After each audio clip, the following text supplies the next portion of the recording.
ओम शांति। आज 9 जुलाई 2026 मीठे बाबा के मधुर साकार महावाक्य।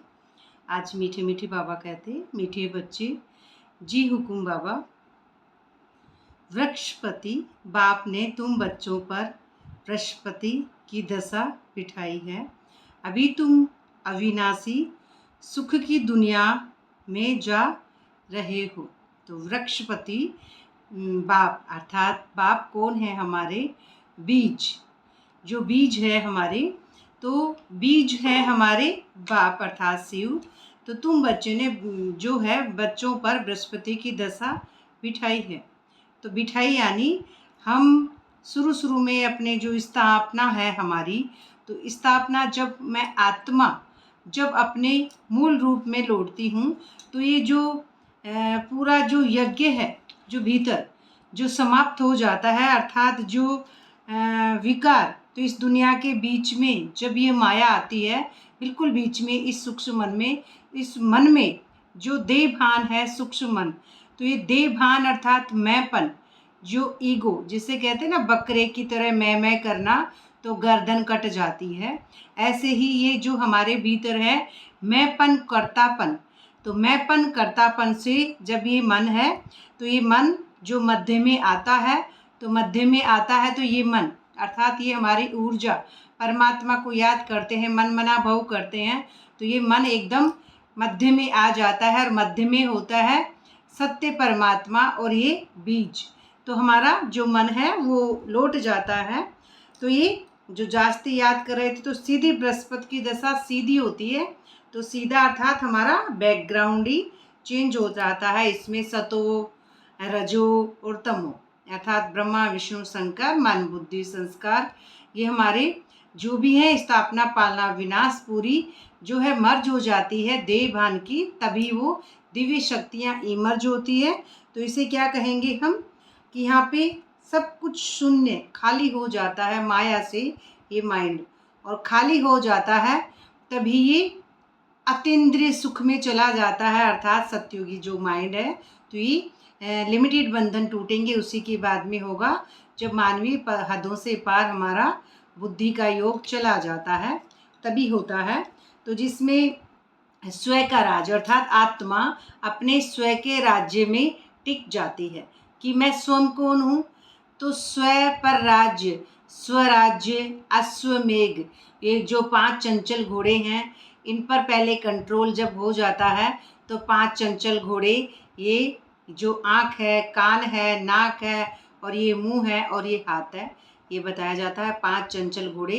तो ये पूरा देहभान सूक्ष्म मन ही जब पूरा विकारों से मुक्त हो जाएगा, तो आहुति लग जाएगी भीतर यज्ञ की, तो ये बकरे की तरह मैं करना जो ईगो होता है वो नष्ट हो जाता है। यानी ये नष्ट कब होगा? जब बीच में बृहस्पति की दशा आती है, तो बीच आ जाता है मध्य में, तो मध्य में आते ही सब कुछ खलास हो जाता है।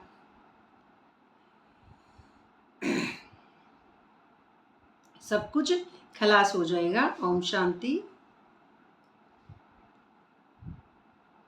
तो ये पूरी दुनिया खलास यानी प्राय लोग, जैसे कहते हैं कि इसमें प्रजापति दक्ष की भी कहानी आई है।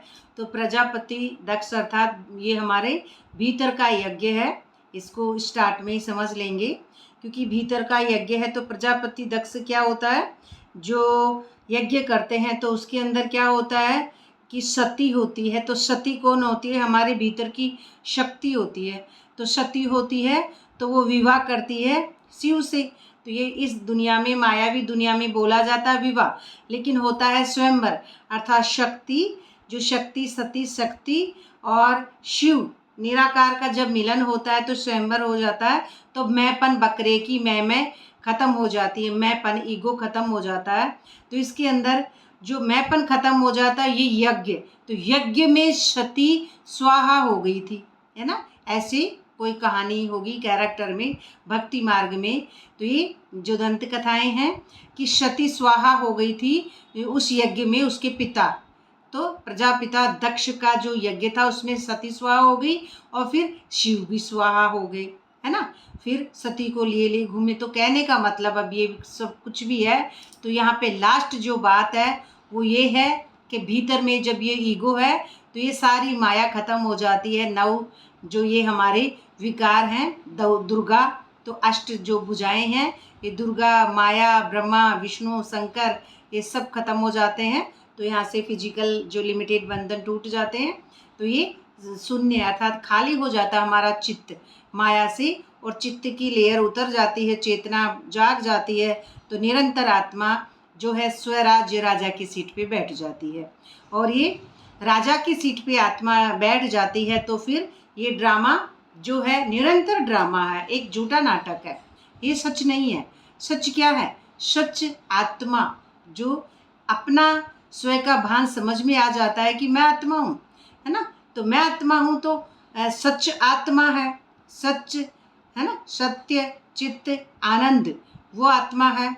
और ये जो रोल है ये झूठा है ना। ये इंद्रियों जो इंद्रियां हैं तो इनसे परे जो भी जो ये माया है ये सब झूठ है, सच तो एक ही आत्मा है। तो जब ही होगा जब हम मध्य में जाएंगे, अर्थात हमारी जो रोशनी है वापस आ जाएगी, अंधविश्वासों से अंधकार से मन परे हो जाएगा। और रोशनी अर्थात तीसरी आँख से फिर ब्रह्मरंध्र जब खुल जाएगा उसी के बाद में ये हमारी अवस्था होती है। तो ये जब मैं सोल हूँ तो सब सोल है, कोई भी रोल नहीं है यहाँ पे, न कोई शरीर है, न कोई ड्रामा है, न कोई कहानी है, न किंतु परंतु लेकिन, उसने ऐसे कहा, उसने ऐसे कहा, तू शरीर या मैं शरीर, या फिर तू स्त्री मैं पुरुष, जात पात ऊंच नीच बंधु सका, तेरा मेरा सब खत्म हो जाता है ना। मैं लाइट हूँ और सब लाइट है मेरे ही जैसे, है ना। यहाँ पे भावना चेंज हो जाती है तो भाव भी चेंज हो जाते हैं ना। भाव अर्थात जो वृत्ति हमारी पहले शरीर के भान में जो रहती है, तो कर्तापन का भान रहता है, तो वृत्तियां होती है शरीर में, जो हम इस माया में मन डूबता है ना। ये झूठी माया में मन डूबता है पहले, लेकिन जैसे ही बैकग्राउंड चेंज होता है हमारा, तो वृत्तियां चेंज होकर बाप की अर्थात शिव की शक्ति भीतर आने से क्या होता है, पूरा ही जो है अस्तित्व ही खत्म हो जाता है सूक्ष्म मन का। उसके बाद में ये सब होता है। तो ये भीतर के त्याग और तपस्या से होगी। जो सूक्ष्म मन है तो इसमें देहभान का त्याग और तपस्या, परमात्मा की याद। तो प्रश्न है आज का, अविनाशी जो बृहस्पति की दशा किन बच्चों पर बैठती और उनकी निशानी क्या होगी, है ना। अविनाशी जो है अजर अमर अविनाशी जो स्टेज है, तो उसको जो बृहस्पति, तो ऐसे ही हम पिछली बार भी बताया था कि 7 दिन होते हैं। अब 7 दिन में जो गुरुवार भी बोल दो चाहे बृहस्पति, उसको वार बोल देते हैं। इस माया की दुनिया में 7 वार होते हैं। जो कैलेंडर होता है उस कैलेंडर में 7 वार होते हैं। अब 7 वार में हम देखते हैं कि मतलब रविवार, सोमवार, मंगलवार जो आता है ना, तो उससे जो बृहस्पतिवार, तो ये बृहस्पतिवार जो आता है तो सोमवार, मंगलवार और बुधवार, ये सोमवार से हम गिन रहे हैं, तो बृहस्पतिवार बीच में आ रहा है, एकदम बीच में ना। सोमवार, मंगलवार, बुधवार, बृहस्पतिवार आ रहा है बीच में। उसके बाद में फिर 3 दिन आ जाते हैं, फिर शुक्रवार, शनिवार, फिर रविवार, तो एकदम मध्य में आता है। और उसी दिन भोग, जिसको कहते हैं ना भोग लगाओ बाबा को, तो भोग किसका लगाना है, मैंपन का। वो मेरा मैंपन ईगो है, उसका भोग लगाना है। जब मैंपन का भोग लग जाता है तो ये सारी दुनिया फिर ड्रामा है ही बाबा का, जो है सब कुछ समर्पण बुद्धि है। मैं हूँ ही नहीं, मैं एक लाइट हूँ, मैं आत्मा हूँ, तो ये सब कुछ भोग लग जाता है। ये मेरा नहीं है, ये मेरा है नहीं, मैं एक लाइट हूँ बस, तो मेरा है ही नहीं, ये ड्रामा का है, भोग लगाऊं किसका। तो यहाँ पे भोग लगाने का पार्ट है वो खत्म हो जाता है। तो अविनाशी जो बृहस्पति की दशा है, जो कभी खत्म ही नहीं होती, आत्मा अपनी सीट पर पहुंच जाती है तो निरंतर हो जाती है, निरंतर देही अभिमानी स्थिति आ जाती है। तो बृहस्पति की दशा होती है सीधी दशा, कि भाई अब मेरी सीधी दशा है तो सब काम अच्छे ही अच्छे होते हैं। ऐसे कहते हैं ना, सब काम अच्छे होते हैं जब बृहस्पति की दशा सही होती है तब। तो अच्छे क्या, आत्मा अपनी सीट पे बैठ गई, मैं लाइट हूँ, तो हमेशा शुभ ही शुभ होता है। आत्मा जानती नहीं है अशुभ होता है क्या है ना। आत्मा के लिए तो आत्मा एक मासूम है, उसके लिए सब शुभ है, हमेशा निरंतर शुभ ही होता है। तो उनकी निशानी क्या होगी, तो उत्तर है जो बच्चे जीते जी देह के संबंधों को त्याग देते हैं। जो बच्चे जीते जी देह के संबंध यानी मैं, मेरापन, कर्तापन, भय, इमोशनल्स फीलिंग्स, दुख, दर्द, ये सारी जो फालतू की जो है ये माया पूरी खत्म हो जाती है इंद्रियों से परे। तो ये जब आत्मा निश्चय करते हैं, तो अपने आप को जब हम निश्चय कर लेते हैं, है ना, तो मैं आत्मा, अपने आप पर निश्चय करना, परमात्मा पे निश्चय करना, ड्रामा पे निश्चय करना, है ना, ड्रामा भी तो है, ड्रामा पे निश्चय करना। तो ये सारी बातें जब ही हमको समझ में आती है, जब हम समर्पण बुद्धि होके परमात्मा को याद करते हैं, तभी आत्मा निश्चय करते हैं सबसे पहले। तो ऐसे निश्चय आत्मिक बुद्धि वाले बच्चों पर बृहस्पति की दशा बैठती है। जिनका बुद्धि है, जिनका तार कनेक्शन सीधा सही दिशा में लगता है, इस माया में उनका मन नहीं आता है। आते ही वो समझ लेते हैं ये माया है, तो फिर और ऊपर की तरफ ऊर्जा का स्तर बढ़ता है। हर बात में मैं नहीं हूँ, शरीर का रोल है, शरीर मैं नहीं हूँ, ये क्या है, ये माया है, मैं आत्मा हूँ। और जो भी इस दुनिया की जो भी चीज़ें हैं जो इंद्रियों से आकर्षित करती है, वो सब माया है। तो इसी तरह से ऊर्जा का भीतर का स्तर ऊपर बढ़ता जाता है। तो सही बुद्धि, जिनकी आत्मिक बुद्धि होती है, निश्चय, जो ऐसे निश्चय किसका, कि मैं हूँ ही आत्मा, आत्मिक बुद्धि वाले बच्चों पर बृहस्पति की दशा बैठती है, तो उनके ही सुख का गायन है कि अतीन्द्रिय सुख गोप गोपियों से पूछो। गोप गोपियाँ कौन है? जो श्री कृष्ण के पीछे पड़ती थी, है ना, जो श्री कृष्ण मुरली बजाते थे, तो फिर वो मुरली की धुन से जो सुन सुन के श्री कृष्ण के पास आते थे। अब यहाँ पे श्री कृष्ण क्या होता है, तो श्री कृष्ण अर्थात जब ये हमारा मन पूरा डिटैच हो जाता है, तो गोप गोपी अर्थात डिटैच हुआ, तो ब्रह्मरंध्र वहाँ से हो गई शिव की जो रचना ब्राह्मण चोटी पे, हमारे माइंड के भीतर ब्राह्मण चोटी पे जो है शिव की रचना, वैराग्य स्थिति, सतो प्रधानता की जो लाइट है, उसी लाइट से जो ज्ञान बरस रहा अर्थात टपक रहा है, अमृत जिसको कहते हैं, वो अमृत टपकता है। और वो ही अमृत से सतो प्रधानता की लाइट से सूक्ष्म वतन बनता है, देवी देवताओं का कॉन्शसनेस जो स्थिति यहाँ पे स्मृति हमें हमेशा रहती है। तो वो लाइट फिर कृष्ण जब झाड़ पक जाता है, तब कृष्ण की जो है मुरली आ जाती है। तो कृष्ण मुरली थोड़ा सा बड़े होते हैं तब बजाते हैं, है ना, थोड़े से, जन्मते ही वो मुरली नहीं, जन्मने से तो पूरे सृष्टि की संरचना भीतर हो जाती है उल्टी झाड़ में, उसके बाद में श्री कृष्ण की मुरली हो। तो जन्म तो जब ही जाता है सूक्ष्म मन की मुक्ति, जीवन मुक्ति के मध्य में, लेकिन मुरली कब होती है? जब पूरा जैसे पूरा पेड़ पक जाता है, फिर आम निकलते हैं, तो वजन नीचे लटक जाता है पेड़ का, है ना, वजन ऐसे नीचे हो जाता है वो पेड़। अर्थात ये जब पूरा भर जाता है माइंड हमारा सतो प्रधानता की लाइट से, उसी के बाद में जो एक बीज होता है, वही बीज बृहस्पति से बना हुआ बीज, उस बीज से शिव से जो रचना हुई वो बीज, उसी बीज से फिर जो है श्री कृष्ण की मुरली निकलती है, वो मुख से निकलता है ज्ञान। तो यह अतीन्द्रिय सुख है, वो कब होगा? जब हमारी स्टेज पूरी माया से परे हो जाएगी, उसी के बाद में ये हमारी जो है देह भान खत्म हो जाएगा, ये हमारा जो है कपाट खुल जाएगा। उसी के बाद में कपाट खुलना यानी सतयुग के गेट खुलना, है ना, ये गेट खुलेंगे तभी होगा ये। तो उनकी खुशी कभी भी गुम नहीं हो सकती है, क्योंकि आत्मिक खुशी कभी गुम नहीं होती है। क्यों नहीं होती है? अब आत्मिक खुशी ऐसी होती है कि वो अंदर से खुश है। इधर मेरे बेटे की नौकरी लगी, मेरे बहू के बहुत खुशी है, पोता हुआ, कुछ भी हुआ, मुझे क्या मतलब, मैं आत्मा हूँ, है ना, मैं निरंतर हूँ, मैं तो वैसे ही खुश हूँ ना। बाहर की चीज़ों से आत्मा खुश नहीं होती है। और इधर पैसे का लॉस, किसी का भी लॉस, मकान जल गया, वो हो गया, या फिर किसी का देह का एक्सीडेंट हो गया, आप बीमार हैं, आप कुछ भी है, और फिर या मैं भी हूँ, ये चोला, ये कपड़ा जो झूठा है, ये कपड़ा जो परिवर्तनशील है, तो इस कपड़े में परिवर्तनशील अर्थात देह में कुछ भी हो रहा है, ये देह में नहीं हूँ, मैं कौन हूँ? एक आत्मा हूँ, है ना। तो मैं आत्मा हूँ, तो मैं आत्मा इस दुनिया की किसी भी चीज़ से न दुखी होती हूँ, न इस दुनिया की बाहरी किसी भी चीज़ से सुखी होती हूँ। आत्मा निरंतर है, आत्मा निरंतर है, तो आत्मा ये समझती है कि ये ड्रामा झूठा है ना। तो जो समझता है कि ये ड्रामा झूठा है, जो आत्मा है, उसका माइंड में हमेशा लाइट है, सतो प्रधानता की अवस्था है, तो उसके लिए ये निरंतर ही रहती है अवस्था। आत्मा निरंतर है, तो ये जो देही अभिमानी निरंतर होगा, तभी मैं एक सोल हूँ, तो अब यहाँ पे ये भी कई लोगों के क्वेश्चन है कि आत्मा निरंतर होती है तो क्या वह व्यक्ति दयावान करुणावान नहीं होता है? तो जी नहीं, ऐसी बात नहीं है।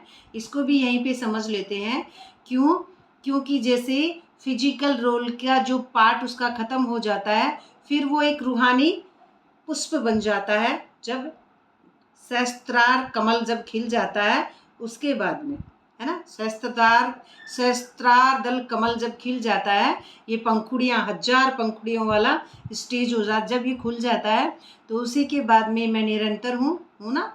तो अब उसने चाहे कुछ भी कहा, कोई कैसा भी है, फूल अपनी खुशबू देना नहीं भूलता है। फूल को पता हो उसकी खुशबू ऑटोमेटिक है अब यहाँ पे, है ना। जैसे परमात्मा है तो निरंतर है, ऐसे मैं आत्मा निरंतर हूँ तो मैं फूल हूँ। तो फूल क्या करता है, उसने गाली दी या वो व्यक्ति है, उसको नहीं पता है कि वो व्यक्ति है, या छोटा बच्चा है, फूल को नहीं पता ये छोटा बच्चा है, फूल को नहीं पता ये मुझे गाली दे रहा है, फूल को नहीं पता ये मेरी तारीफ कर रहा है। इसलिए फूल क्या होता है, रूहानी प्रकाश जो स्टेज आ जाती है उसकी जगी हुई ज्योत, हमेशा निरंतर जो है देही अभिमानी। तो वो व्यक्ति बाप समान उसे कहेंगे। तो निरंतर जो अवस्था होती है बाप समान, जैसा परमात्मा वैसे ही आत्मा, तो उसे बाप समान कहेंगे। जो अवस्था आ रही है कि अब कोई कैसा भी है लेकिन मेरी खुशबू बरकरार है, खुशबू बरकरार रहती है, तो इसे दया करुणा रहम ममता ये प्रकृति को सतो प्रधान बनाने की अवस्था यहीं से शुरू होती है। इसमें आती है पूरी सतो प्रधानता, फुल बैटरी चार्ज माइंड की, तभी ये अवस्था आती है।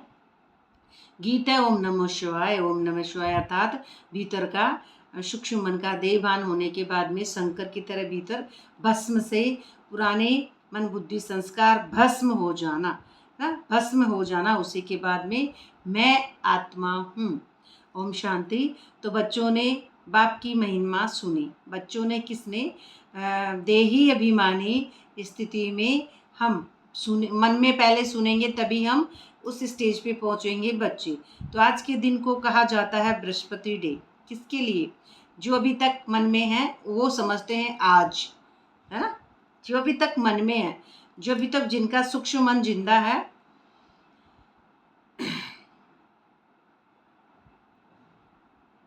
जिनका सूक्ष्म मन जिंदा होता है वो समझते हैं आज के दिन, है ना।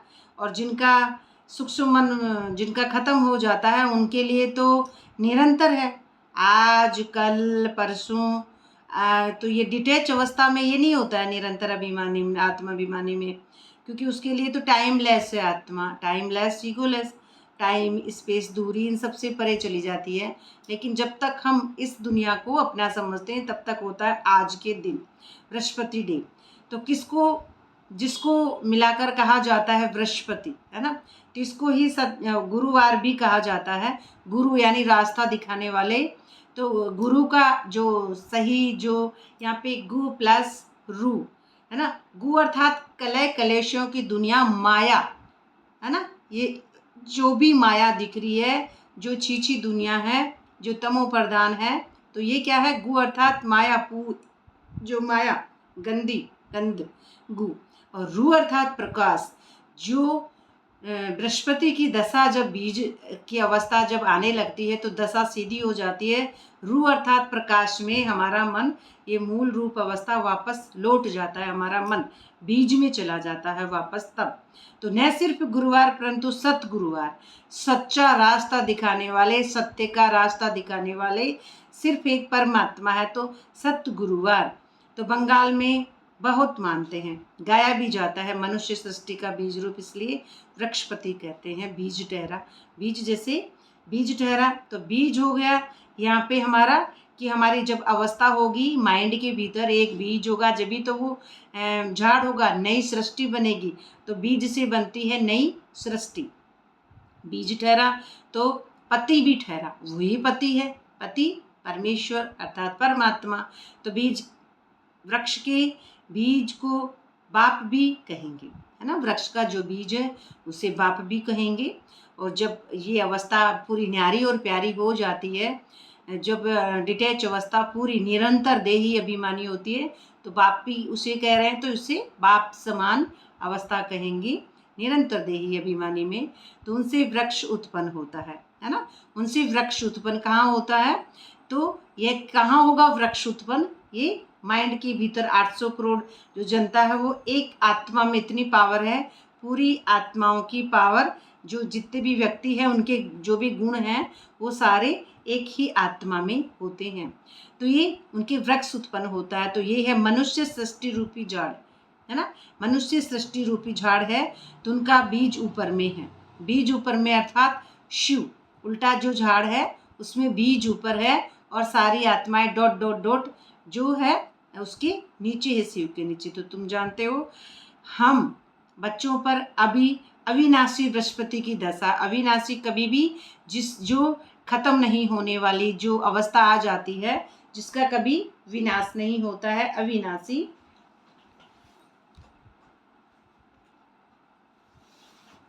तो इसको जो अविनाशी स्टेज आ रही है यहाँ पे, तो इसको वृक्ष की जो स्टेज आ रही है यहाँ पे, ये जड़ में जो दिखा रहे हैं, तो ये तो आ गई जड़, और ये आ गया, ये ब्रह्मा बाबा यहाँ पे खड़े हैं। कुछ ही दिन पहले भी मुरली में आया था कि जब हम शुद्र होते हैं तो नीचे होते हैं, जड़ में तपस्या करने वाले बैठे रहते हैं, लेकिन आत्मा जब डिटैच हो जाती है तो ब्रह्मा बाबा यहाँ पे खड़े हैं, निरंतर देही अभिमानी में खड़े हैं। तो एक जो कमल पुष्प समान तो न्यारे हो ही गए, है ना। श्री कृष्ण का जन्म बुद्धि में हो ही जाता है, यहाँ पे श्री कृष्ण का जन्म, यहाँ पे निरंतर खड़े हैं, लेकिन उनके ऊपर ये पीला रंग का फूल है ना। तो अब ये फूल पीला है ना। वैसे तो कमल तो दिखाते ही नहीं है ना पीला, अब ये पीला क्यों है, क्योंकि ये हमारी ब्राह्मण चोटी है, और ब्राह्मण चोटी हो गई निराकार लाइट। तो ये क्या है, शिव, तो ये लाइट है। तो ये क्या है, यह हमारा हमेशा जो है ब्राह्मण चोटी पर उल्टा झाड़ है, पक जाता है पीला फूल, इसीलिए यहाँ पे दिखाया गया है कि ब्राह्मण चोटी जो है पक जाती है अवस्था यहाँ पे, तभी ये अवस्था ऐसी होती है। तो ये कब होती है, जब ये पूरी जो है आग खत्म हो जाती है माया की। तो यहाँ बैठे हैं सभी, यहाँ पे सभी बैठे हैं, सब देख रहे हैं, उसके बाद में ये अवस्था बनती है पीला पीला फूल। पीला फूल माना, पीला फूल का अर्थ है कि स्वर्णिम, सोना कैसा होता है पीला, स्वर्णिम दुनिया माइंड के भीतर जब सतो प्रधानता की लाइट है, वैराग्य स्थिति है, सतो प्रधानता की लाइट, हमेशा ब्राह्मण चोटी से अमृत टपकना, तो ये पीला होता है स्वर्णिम दुनिया, पीला फूल। तो यहाँ पे बीज जो है, तो बीज ऊपर में कहाँ आ रहा है, ये बीज तो आ रहा है जैसे उल्टा झाड़ में आएगा, तीनों जो वतन है उसमें, ये देख रहे हैं यहाँ पे बीज ऊपर है और ये सब नीचे हैं। तो ये जो बीज है, तो इसको तुम जानते हो कि हम बच्चे अब अविनाशी जो है वृक्षपति की जो दशा, तो अविनाशी स्वराज्य मिल रहा है, स्वयं का राज्य। मैं कौन हूँ, मैं राजा हूँ, आत्मा हूँ। तो राजा हमेशा रहता है अपनी सीट पर, राजा भूलता थोड़ी है कि मैं राजा हूँ, सुबह भी राजा है, शाम को भी राजा है, दोपहर में भी राजा है ना। तो आत्मा, मैं सुबह आत्मा, शाम को आत्मा निरंतर है। तो आत्मा अपनी स्वयं की सीट पर जब बैठ जाती है, पांचों जो है अश्व यानी घोड़े चंचल मन के कंट्रोल हो जाते हैं, तब स्वयं के भान में आ जाती है आत्मा, तो स्वराज्य उसको वापस मिल जाता है। माया का जो राज्य है वो पूरा विनाश होगा, भीतर का विनाश होने के बाद में स्वयं का राज्य समझ में आता है। तो सत्युग को कहा जाता है, ये अवस्था किसकी आ जाती है, सत्युग को ही कहा जाता है। अविनाशी सुखधाम, अविनाशी जिसका कभी भी विनाश नहीं होता है वो होता है सुखधाम। कलयुग को कहा जाता है विनाशी दुखधाम, है ना, विनाशी दुखधाम कहा जाएगा सत्युग को। अब ये जो शब्द मैंने जो बोला है अविनाशी, जिसका कभी भी विनाश नहीं होता है, तो कभी भी विनाश किसका नहीं होता है, आत्मा का, है ना। आत्मा का विनाश कभी नहीं होता है। और ये शरीर है, ये अलग अलग एक्टर के हिसाब से इसमें चोले बदलते रहेंगे, 84 चोले, या फिर जिसके भी ड्रामा अनुसार जितने भी चोले हैं, जितने भी उसको कपड़े मिले हुए, यानी कभी स्त्री कभी पुरुष, उसका ड्रामा अनुसार है वो अलग बात है। लेकिन जो निरंतर आत्मा है, जो अभी की स्टेज की बात की जा रही है, तो आत्मा तो हमेशा क्या है, अविनाशी है, कभी खत्म नहीं होती है। तो कलयुग को ही कहा जाता है विनाशी, अर्थात अपने आप को देह समझना, बार बार ड्रामा में डूबना, तो ये बुद्धि में जब तक कलयुग होता है तो दुख धाम होगा। अपने आप को शरीर समझना, रोल समझना, कैरेक्टर समझना, कर्ता कि मैं करता हूँ, तब तक अभी दुख धाम का जो विनाश होना है। तो सुख धाम अविनाशी है, सुख धाम कभी भी जो है खत्म नहीं होता है। सुख धाम हमेशा जो है अजर अमर अविनाशी आत्मा। आधा कल्प चलता है जो अविनाशी वृक्षपति स्थापना कर रहे हैं। वृक्षपति कौन है? बीज शिव वृक्षपति स्थापना कर रहे हैं। बच्चों को सर्विस के लिए पॉइंट्स नोट करने हैं कि प्रदर्शनी में ये प्रदर्शनी कब होती है? जब तक हम अपने आप को शरीर समझते हैं। प्रदर्शनी परायादर्शन, प्रदर्शनी पराई चीज़ों का दर्शन। मैं आत्मा हूँ, आत्मा के लिए तो ये जो माया में जो भी है ना, सब प्रदर्शनी पराई चीज़ है ना। आत्मा के लिए तो प्रदर्शनी पराई चीज़ है, लेकिन जो अपने आप को शरीर समझ रहे हैं उनके लिए तो सीखने की बात है ना। दोनों अवस्थाओं में अंतर है। तो पॉइंट्स समझाने, जो मुख्य पॉइंट है वो समझाने की है, क्योंकि मनुष्य तो कुछ भी जानते नहीं है। मनुष्य अर्थात सूक्ष्म मन जिनका जिंदा है, मन के वश। मनुष्य अर्थात मन के वश, तो बरोबर है ये ज्ञान। तो अब बाप यह ज्ञान देते हैं कि नई और पुरानी दुनिया के बीच में ये फिर ये प्रायलोप हो जाता है। जैसे ही जिसका वृक्षपति सीधे दशा हो जाती है तो ये पुरानी दुनिया खत्म हो गई और नई दुनिया शुरू होगी। तो बीच में फिर ये ज्ञान प्रायलोप हो जाता है ना? खत्म ज्ञान। क्यों? क्योंकि ज्ञान ही तो ईगो था, ज्ञान खत्म हो जाता है। मैं ज्ञानी हूँ, मैं बीके हूँ, मैं मोना हूँ, मैं शरीर हूँ, मैं ब्रह्म कुमारी हूँ, मैं ब्रह्म कुमार हूँ। कुमार कुमारी यानी हम स्त्री पुरुष यानी शरीर थे, तो मैं ब्रह्मा कुमारी हूँ, मैं फलानी हूँ, ये ढीकड़ा है, ये कौन है, ये माया, पूरा ये खत्म हो जाता है। क्योंकि 5 तत्व पूरे खत्म हो जाते हैं यहाँ तक। 5 तत्व यानी मेरी बॉडी नहीं है, मैं बॉडी नहीं हूँ, मैं कौन हूँ? मैं आत्मा हूँ। तो आत्मा हूँ तो मैं निरंतर हूँ। मैं 3rd फ्लोर पर अर्थात 3री मंजिल पे आत्मा हूँ। तो ये पूरा प्रायलोप हो जाता है। ये कहाँ था? ये तो शरीर में होता है ज्ञान कि मैंने ये डिग्री की, मैंने ये डिग्री की, मैंने किसने? वो ईगो था। वो ईगो जब खत्म हो जाता है तो ज्ञान भी प्रायलोप हो जाता है, क्योंकि आत्मा तो निरंतर है। आत्मा ज्ञानी नहीं होती है। जो ब्राह्मण चोटी से जो अमृत टपकता है, फिर वो निराकार सत्य की जो लाइट का रस है, सतो प्रधानता की लाइट है, वो है परमात्मा द्वारा अब जो अवस्था आ रही है उससे समझाना, है ना। तो ये ज्ञान कहाँ से मिल रहा है? ये जो भीतर में जो झाड़ है हमारे ब्राह्मण चोटी पे, वहाँ से ही ये ज्ञान आता है। तो अब ये प्रायलोप, पुराना सब कुछ प्रायलोप हो जाता है। पुराना प्रायलोप हो गया, उसके बाद जो बन रहा है वो सुनाया जाता है फिर। तो ज्ञान प्रायलोप हो जाता है, फिजिकल ज्ञान ना। मन अर्जुन जब ज्ञान अर्जन करते करते जब जाता है तो श्री कृष्ण क्या कहते हैं? 18 अध्याय जब पूरे हो जाते हैं, श्री कृष्ण क्या कहेंगे? अब तू अर्जुन अपना सब कुछ भूल जा। देहभान होता है वो, पुराना जब भूल जाता है तो ये प्रायलोप हो जाता है, विनाश हो जाएगा यानी इस सूक्ष्म मन का। तो ये जो है झूठी माया का पर्दा गिर जाता है। जो ये पर्दा कहाँ तक रहता है? ये काली काली दुनिया, यहाँ तक ये पर्दा है, ये झूठा गिर जाता है। देहभान गिरेगा कहाँ पे? भीतर ही गिरता है ना। बाहर देहभान नहीं होता है, अपने खुद के भीतर देहभान होता है। इस दुनिया में किसी में देहभान नहीं है, नहीं, खुद के भीतर होता है।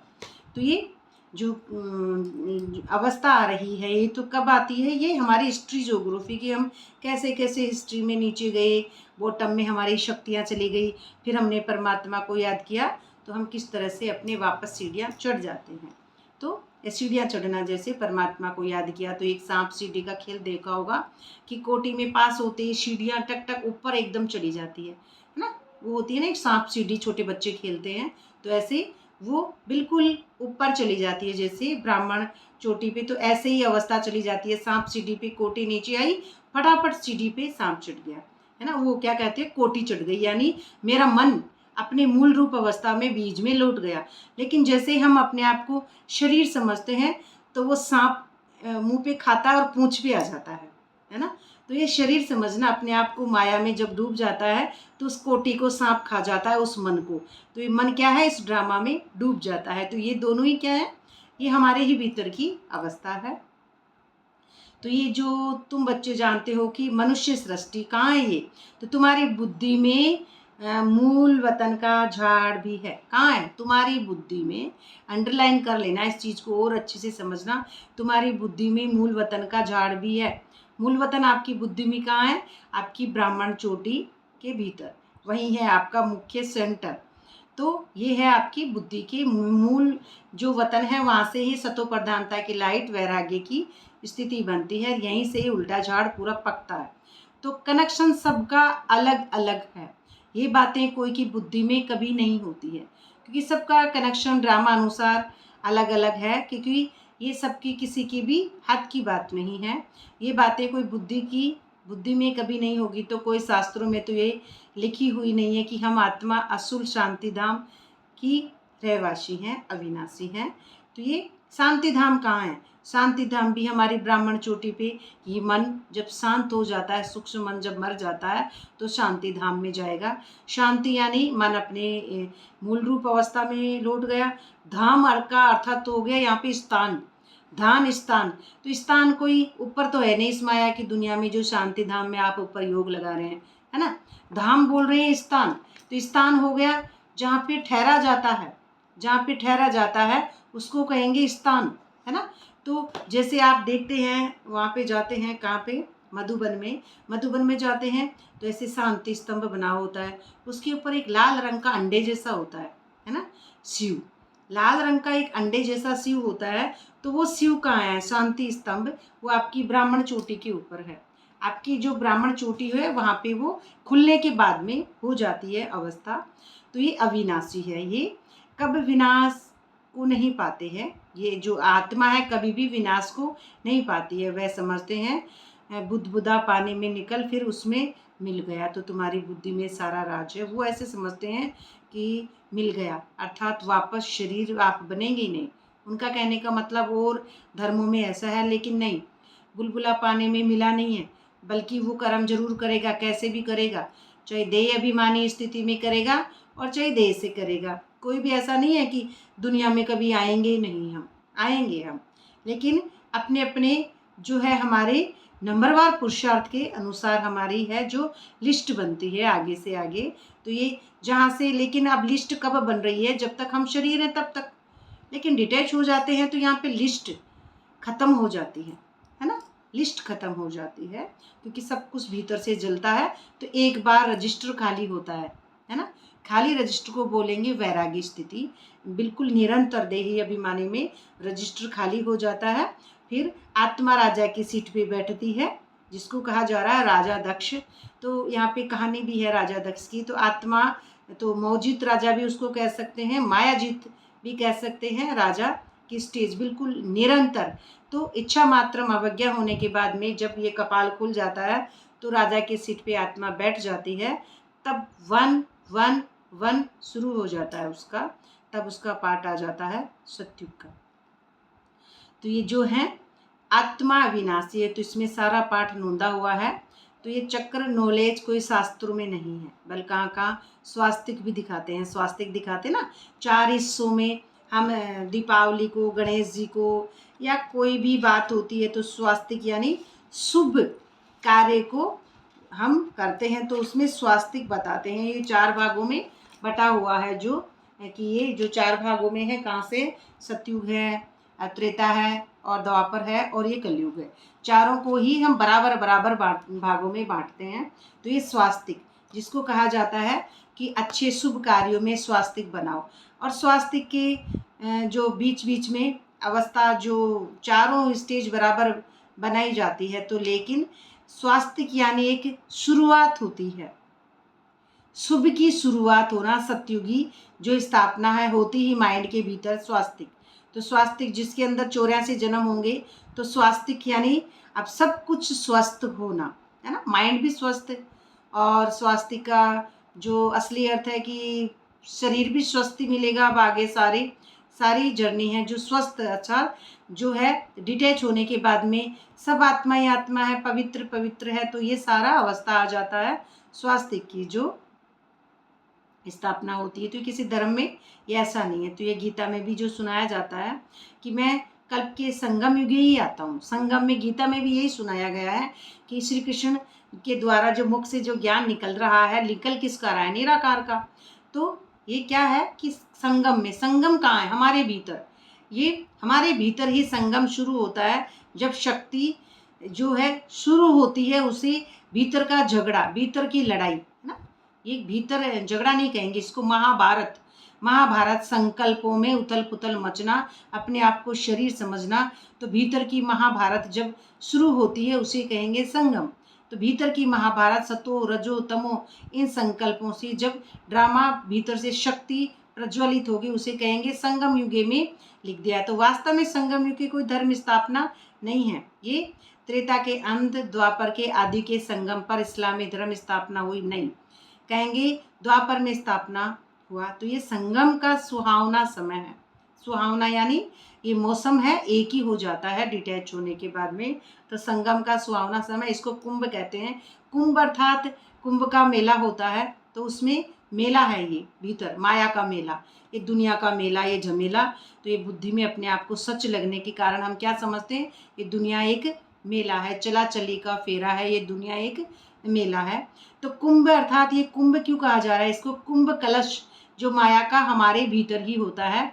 जैसे कुंभ अर्थात रावण को क्या कहा जाता है? विभीषण, जो सत्य को याद करता था उस लंका में। तो ये पूरी लंका जो माया है भीतर है, तो क्या कहता था? हे श्री राम, आप इसकी नाभि में तीर मारो। तो नाभि में तीर मारा तो वो कलश कुंभ का फूट गया, है ना। तो ये देह भान जो है, ये ईगो मर गया, तो रावण के सारे ईगो जो है गिर गए। तो वो फिर शक्ति है जो सीता है प्रकृति, तो सीता प्रकृति फिर योग बल से परमात्मा के पास, वो क्या कहते हैं उसको? सीता ने अग्नि परीक्षा दी।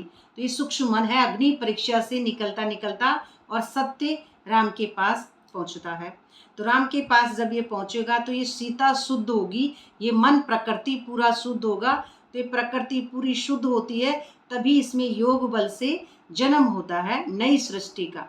तो कहेंगे ये अवस्था आती है। तो आत्मा एवं परमात्मा के जो मिलन का संगम है ये यहाँ पे, है ना। ये शक्ति और शिव का मिलन जब हो जाएगा, शक्ति भीतर की प्रज्वलित होगी और शिव तो स्वयंवर कहेंगे इसको, स्वयंवर। तो स्वयंवर जब हो जाएगा तभी ये मेला है ये खत्म हो जाता है। मेला खत्म हुआ, इसका मतलब आप कहाँ पहुँच गए? सत्युग में। लाइटें शुरू हो जाती हैं।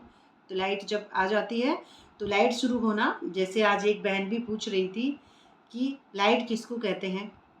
तो लाइट माना एक कमरे में जैसे एक लट्टू जल गया तो पूरा अज्ञान, अंधविश्वास सब खत्म हो जाता है ना। सब कुछ दिखता है फिर उस कमरे में, सारे सामान दिखते हैं, है ना। ऐसे ही ये सब कुछ दिख जाता है, नजर आ जाता है कि ये सब माया है, ये अंधविश्वास है, ये शरीर है, ये फालतू की मोह ममता माया, ये झगड़ा मेरा नहीं है, मैं आत्मा हूँ, है ना। अब ये शरीर की बातें, शरीर मैं नहीं हूँ, मैं शरीर से परे हूँ। तो मैं सूक्ष्म अति सूक्ष्म आत्मा हूँ जो प्रकाश की स्थिति से बनती है। सत्य गुरु से सच्चा रास्ता मिलने से ही ये मन अपने मूल रूप अवस्था में लौटता है। तो बैकग्राउंड चेंज होगा, बैकग्राउंड चेंज होना अर्थात नई दृष्टि मिलना, उसे ही कहेंगे सतो प्रधानता की अवस्था से ही ये अवस्था बनती है। तो ये पानी में जो गंगा का बात आ रहा है, पानी की गंगा का नाम बाला कर दिया ज्ञान सागर पतित पावन को जानते ही नहीं। पानी का गंगा कहते हैं ना, गंगा में जाओ स्नान करो। तो ये गंगा कहाँ है? गंगा यमुना सरस्वती, ये त्रिवेणी जो है हमारे ही भीतर है। कुंभ जो त्रिवेणी है हमारे भीतर होती है। तो त्रिवेणी को जब सत्य को याद करते हैं तो ये त्रिवेणी है। तो ये त्रिवेणी जो यहाँ से निकल के ब्रह्म रंध्र से निकल जाती है, तो ये एक गुच्छा है नीचे जो हमारा नीचे आता है। कई बार इसका भी वीडियो बनाया जाता है। और ब्रह्म रंध्र में ये जाके निकल जाती है तीनों, तो ये खुल जाती है, मुक्त हो जाती है आत्मा। आत्मा आप बोलेंगे यानी माया का जो सूक्ष्म मन है वो मुक्त हो जाता है और मैं आत्मा निरंतर देही अभिमानी स्थिति में जो है लौट जाती हूँ वापस अपने बीज के पास। तो ये इसी तरह से कब होता है ये? जब परमात्मा कहते हैं मामेकम याद करो, जब हम परमात्मा निराकार को याद करते हैं तभी ये ऐसी अवस्था हमारे